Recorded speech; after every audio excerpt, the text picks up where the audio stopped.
présenter Marina Mesure, qui était déjà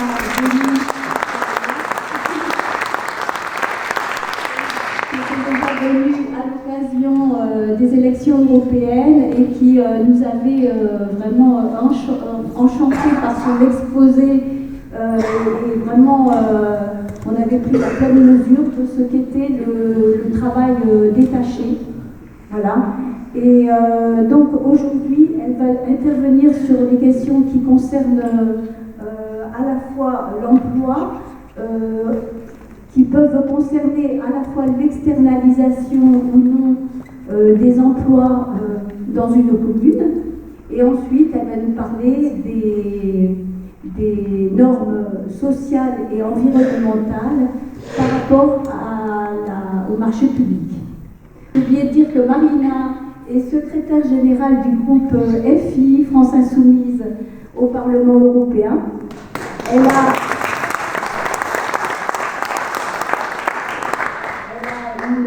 une grosse expérience aussi. Elle a travaillé aux Nations Unies, elle a travaillé auprès des syndicats, plusieurs années à la CGT au sein d'un syndicat européen. Et donc elle a fait ce choix aussi de s'engager, parce qu'elle est sortie d'une grande école, mais elle a choisi donc de s'engager pour défendre la révolution citoyenne en France et en Europe. Voilà. Bonjour à toutes et à tous. C'est pour moi un véritable honneur et plaisir d'être parmi vous aujourd'hui. C'est vrai que, comme tu le disais, j'ai eu la chance de venir à Tarbes en mai 2019, au moment des élections européennes. Et j'avais été déjà enchantée par ces rencontres avec tous ces militants extraordinaires que je retrouve aujourd'hui dans cette liste. Et donc, c'est pour moi évidemment un plaisir de pouvoir soutenir l'initiative et la liste L'Avenir en commun ici aujourd'hui. Parce que je suis convaincue que les personnes que vous avez devant vous sont des personnes qui ont déjà démontré leur dévouement envers leur ville, leur détermination à faire primer l'intérêt général en toutes circonstances, et qui démontrent au quotidien une bienveillance envers autrui, envers les autres. Et donc, je suis certaine que ces personnes sont en capacité d'incarner le camp des idées nouvelles et un espoir qui renaît. Donc pour moi, c'est vraiment important d'être ici et de dire que si je dis tout ça, parce que dans la salle, il y a sûrement des gens qui sont déjà convaincus et d'autres qui donc devront encore convaincre. Mais si je dis tout ça, c'est en toute objectivité. Pourquoi ?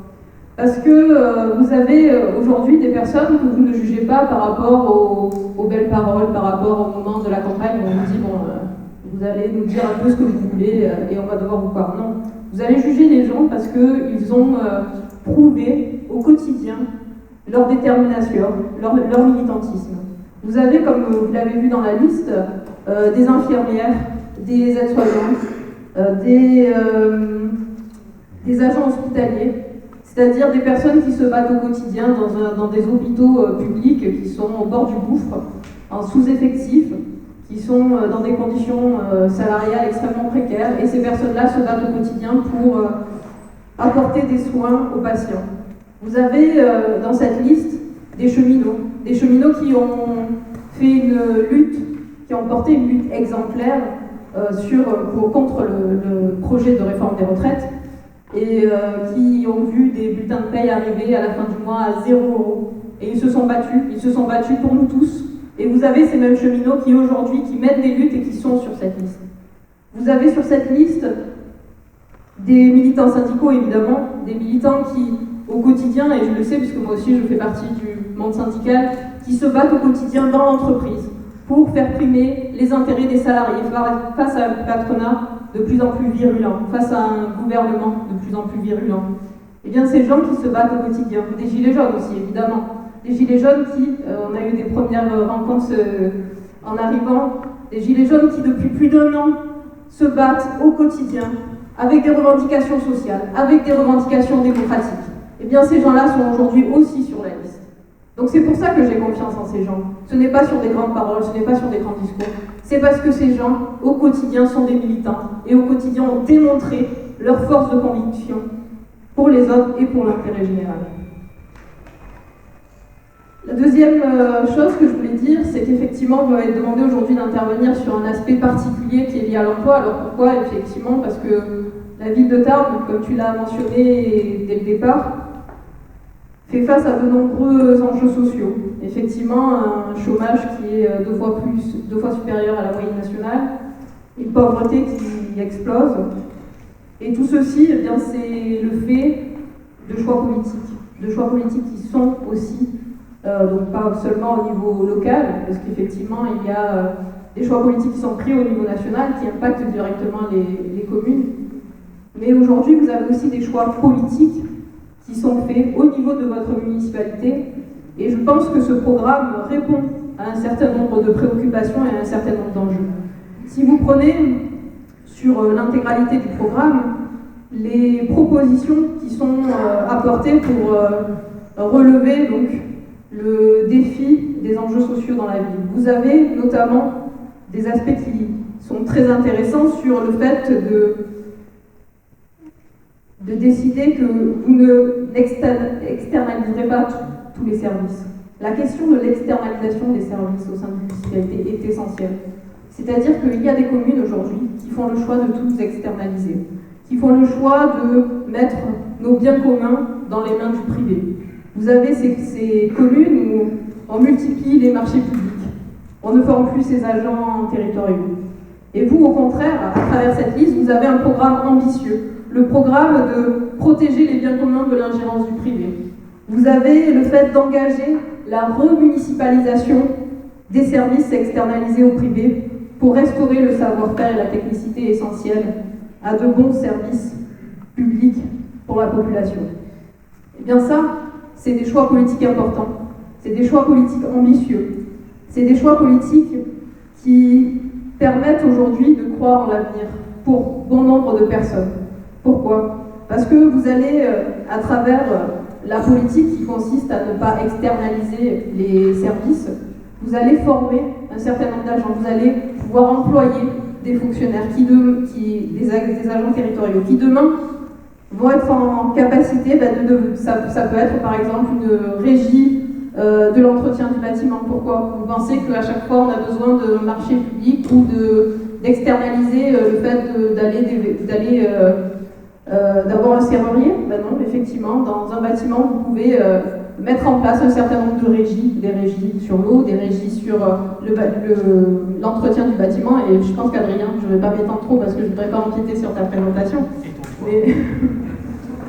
Mais c'est effectivement des choix importants et des modèles à suivre. Alors si, malgré tout, il y a quand même des services, donc tout ce qui est tâches récurrentes, vous vous engagez finalement à ne pas externaliser, il y a une partie malgré tout que chaque commune est amenée à externaliser, c'est quand il s'agit de tâches temporaires. C'est-à-dire par exemple la construction d'une école, où là vous allez passer par des marchés publics. Et bien même au moment où vous passez par des marchés publics, là aussi, il va y avoir une différence selon la municipalité que vous avez qui gère la ville. Pourquoi? Parce que quand vous passez un marché public, effectivement, il y a des règles, et il y a des règles notamment qui dépendent de l'Union européenne, et vous avez derrière vous aussi, et c'est important de le dire, derrière votre liste, vous avez des alliés au niveau européen, puisque vous avez à travers nous des députés européens qui vont se battre pour que dans les marchés publics, on puisse intégrer un certain nombre de clauses sociales et clauses environnementales. Mais au-delà de ça, vous avez la possibilité, par exemple, en tant que donneur d'ordre, de dire ces tâches essentielles, on va éviter la sous-traitance. Pourquoi on va éviter la sous-traitance? Eh bien parce que moi je viens du secteur de la construction. Ça a été pas mentionné, mais je voulais vous le dire. Donc moi, pendant plusieurs années, j'ai bossé dans le secteur de la construction. Et bien dans le secteur de la construction, ce qu'on voit, c'est que sur un chantier qui est gagné par, dont le donneur d'ordre est la ville, vous pouvez retrouver 22 niveaux de sous-traitance. Mais alors, je ne vous explique pas les conditions de travail du 22e sous-traitant. Donc c'est un choix aussi de la municipalité de dire, nous, les tâches essentielles, elles ne seront pas externalisées. Ça, c'est possible de le faire dans le cadre des marchés publics. c'est possible de dire, nous, on va protéger les salariés qui sont dans les chaînes de sous-traitance. Et j'en parle parce qu'effectivement, comme tu le mentionnais, j'ai effectivement un sujet qui me tient particulièrement à cœur pour ceux qui m'ont déjà entendu en mai, et c'est le travail détaché. Et bien, quand on dit on va lutter contre le travail détaché, c'est au niveau national, on vous dit on ne peut pas le faire, c'est l'Europe. Et bien moi je vous dis au niveau local, on peut le faire. Parce qu'effectivement, le travail détaché, c'est-à-dire de toujours aller vers le moins disant social, c'est-à-dire de toujours aller chercher le salarié à bas coût dans toute l'Union européenne, et bien là on vous dit, à travers les marchés publics, on peut limiter justement le travail détaché. On peut permettre à des travailleurs d'être dans de bonnes conditions de travail qui vont exercer tous les métiers en lien avec le marché public. Et bien ça, c'est encore des exemples concrets de ce que vous pouvez faire, de ce sur quoi vous pouvez intervenir.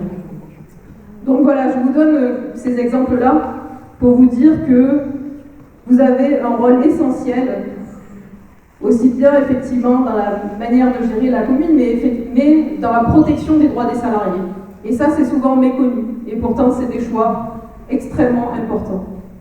Donc, c'est pour ça que je reviendrai dessus si vous avez d'autres questions après sur les marchés publics, mais ce que je veux vous dire, c'est que tout est fait de choix politiques. Tout. Et aujourd'hui, c'est vraiment important d'avoir face à vous des gens honnêtes, des gens qui sont en capacité, surtout quand j'ai entendu parler du maire en face, donc c'est bien important de parler d'honnêteté. C'est important effectivement d'être encouragé et d'être porté par des personnes comme vous, parce que je suis convaincue que vous prendrez toujours les bonnes décisions dans ces aspects-là, puisque vous les avez déjà mentionnés, les bonnes solutions, les bonnes décisions, elles sont déjà inscrites dans votre programme. Et je terminerai, pour ne pas m'attarder, en vous disant que